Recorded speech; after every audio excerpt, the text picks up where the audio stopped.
What is hatching, Tug Peeps? OldManTup coming at you today with our Week 12 matchup versus the South Texas Sableyes and in vivid color, aka Vivid. I hope you watched the team builder that went up yesterday or earlier today.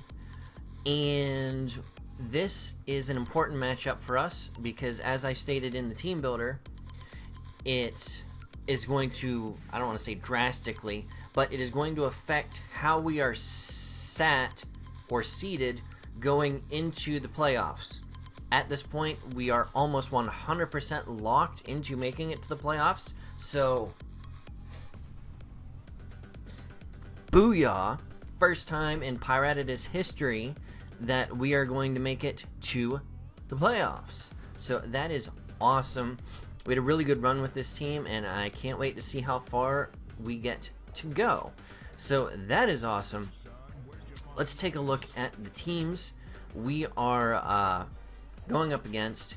He did bring Hariyama, so I fully expect that to be the lead, looking at his team to get fake off that Guts Orb burn right off the bat, or Toxic Orb if that's what he wants. If he's a Guts variant, not a thick fat variant, but I don't see him really needing to be a thick fat variant, so fully expecting Guts because Boomstick and Harry Mama. Now he's bringing a Lowland Doug Trio, Delmise, Haxorus, Mega Alakazam, and Yon Mega. So 2 Megas on his team, gotta be mindful of that fact. Did not bring the Gligar, which I am fully, completely happy to not see, because that thing makes me sad face. So as I stated in the team builder, he did bring Hariyama. It looks to me like that will be his lead, or Doug Trio. And if he does lead Doug Trio, we can just easily switch out into Lurantis, because it doesn't want to do anything when Lurantis is around. We're going to lead Zapdos. If he is the fake out variant, we have that 30 or 33% chance from the static to paralyze him going into turn 1, and as opposed to burning him, which would be very helpful should that happen. And that is what we're going to do. So good luck to Vivid. Link will be in the description for him. He's had a fantastic season. He took over for a team that he didn't really like, and he is almost guaranteed to be playoff bound at this point. Him and Galactic Elliott are pretty much head-to-head right now, going for that last playoff spot. So, like I said, a few things can happen in our division that can really jumble it up between Galactic Elliott, in Vivid Color, and myself. We're the blue division. The red division, which is also in our conference, is pretty much locked right now. It'll just depend on where they get sat. But here we go, jumping into this match against Vivid. Good luck, have fun, my friend. He's going to lead out with Gluttony. I'm like, thank goodness that has to be Hariyama. It is. So he leads what we thought he would. And we're just going to stay in, drop that Thunderbolt. He's going to fake out, so it doesn't matter regardless. We flinch. We're leftovers, so that doesn't do a lot of damage, but we don't get the static this turn, so Yellow Magic, no yellow this turn. So we're just going to stay in and see what he wants to do. Possible he could have the Stone Edge, I believe. He does just go for the knockoff here, but that puts him well below 50% health. So that's really nice. He's going to switch out into his Rachel's here. We're just going to go for another Thunderbolt in the event he wanted to stay in and do something cheeky. We didn't want to roost in the event he got over-predictive and went for a close combat or something crazy like that. But he is going to Stone Edge, and that does well below half, and that was still a critical hit. So that is awesome. Now, as I mentioned in the team builder, we fully expect Delmise to be the switch out to this, and that is exactly what he is going to switch out here. We are just going to knock off anything he would have brought in. I really didn't see Mega Alakazam coming out yet, So knockoff was the overall best play, and that does a ton of damage, getting rid of the leftovers on this. But now that he doesn't have an item, knockoff isn't going to be doing a ton. We're going to switch out Big Bird here just to see what he wants to do. Kind of thought maybe he would be setting up the Stealth Rocks at this point, because Delmai... Can Delmai set up Stealth Rocks? Maybe, I don't know. Maybe not. I always forget what Delmai is. I've never used it, really. So we're going to bring up Poseidon. We're going to set up the rocks.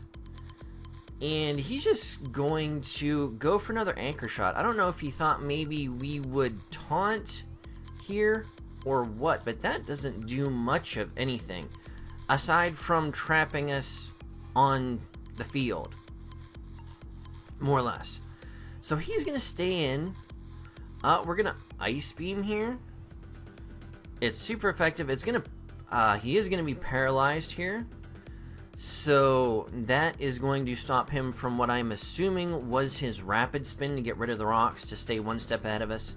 We're going to switch it up, go for the Scald here in the event he wanted to switch out into something else to take an Ice Beam, possibly getting that burn. We knew that would take him down at that point regardless.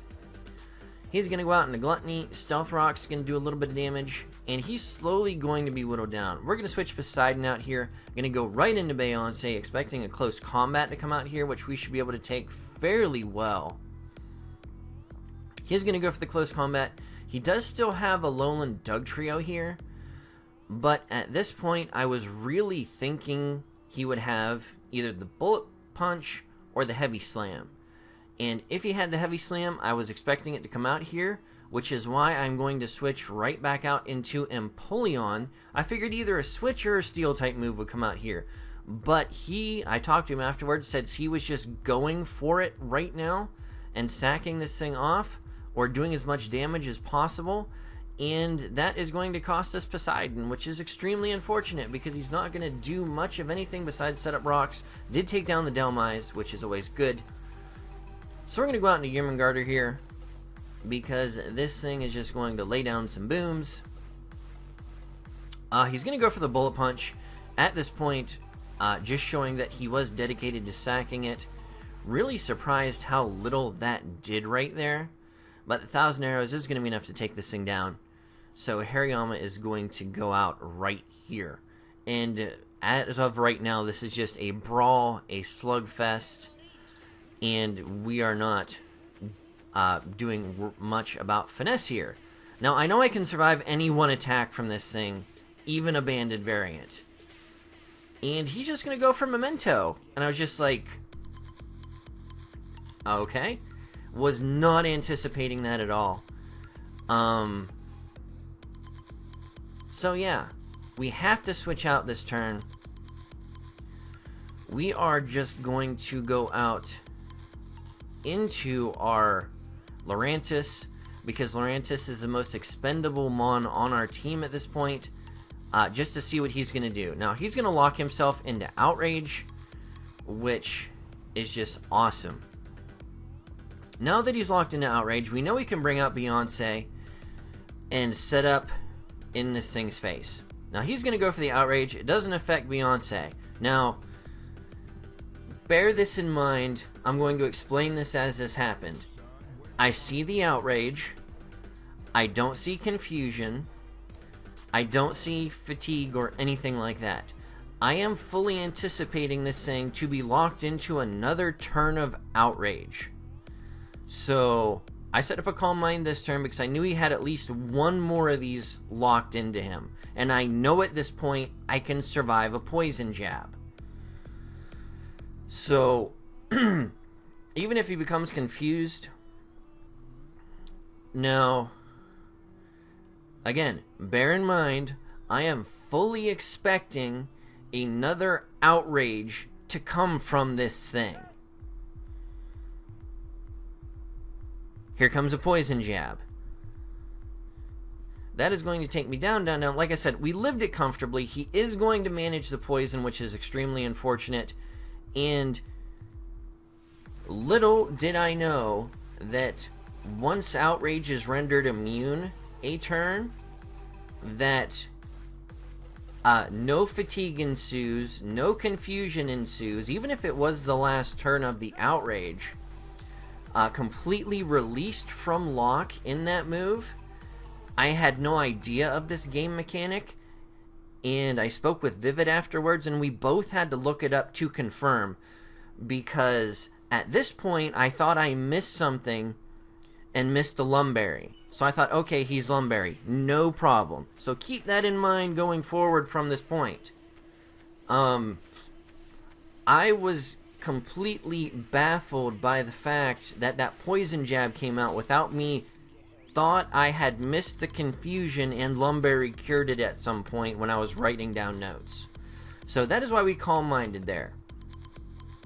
Had we known that Outrage had been released and that he could poison jab, we would have Moonblasted there, and a +1 Moonblast from our Aromatisse decimates this thing at this point. So, yeah. Sadness, sadness, sadness. And again, keep in mind, I was fully expecting that this was locked into or had been released because of Lumberry at this point, because I saw no confusion and was unaware of the game mechanic of it being released from Outrage. So unfortunately, Aromatisse has to go down there. It wasn't worth protecting because the Toxic was racking up as much damage as our leftovers were doing. So we have to extreme speed here. And again, I'm fully expecting him to have to lock himself into Outrage, because I thought he was Lumberry, because I thought that was how he got out of confusion without me seeing it. But it turns out, we had to look at the game mechanic afterwards, but I didn't know that at this point. He's going to bust out the devastating Drake and just ruin my Zygarde here. Now, again, I had thought that he would have to lock himself in Outrage. At the range my Lucario is, I could have lived one Outrage and been able to kill it with a pair of extreme speeds. Or just ice. I would have just stayed in and ice fanged it. But unfortunately that is not, or ice punched it, and which would have taken it down. But unfortunately that isn't the case because he didn't have to lock himself in. So we are going to lose 3-0 to Vivid, and that's more my fault than anything, being unaware of the game mechanic of Outrage being released. If some of the more game mechanic wise people can tell me how, if that's a new installment in the game mechanics, because I never remember it being like that. So, I mean, Vivid and I talked at length after this, which was awesome. He's a cool dude, and it's very possible we may see him again in the playoffs, should we both make it in. Everything is non-confirmed at this point as I'm recording this, but that was a little confusing, especially as we were playing, and especially as we talked afterwards.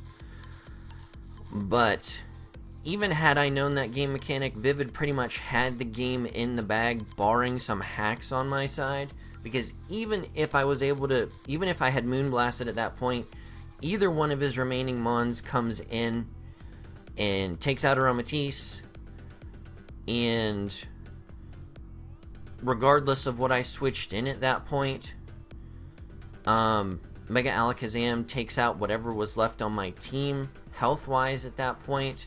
Neither one of them can clean one-shot it with an extreme speed, and neither of us can clean one-shot Yanmega with extreme speed.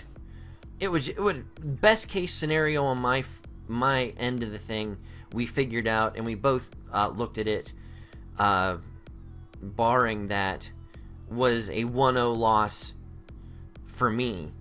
So, I mean, not knowing the game mechanic didn't drastically change the outcome, more or less just a differential, which is perfectly fine. But kudos to Vivid and his great gameplay and prep.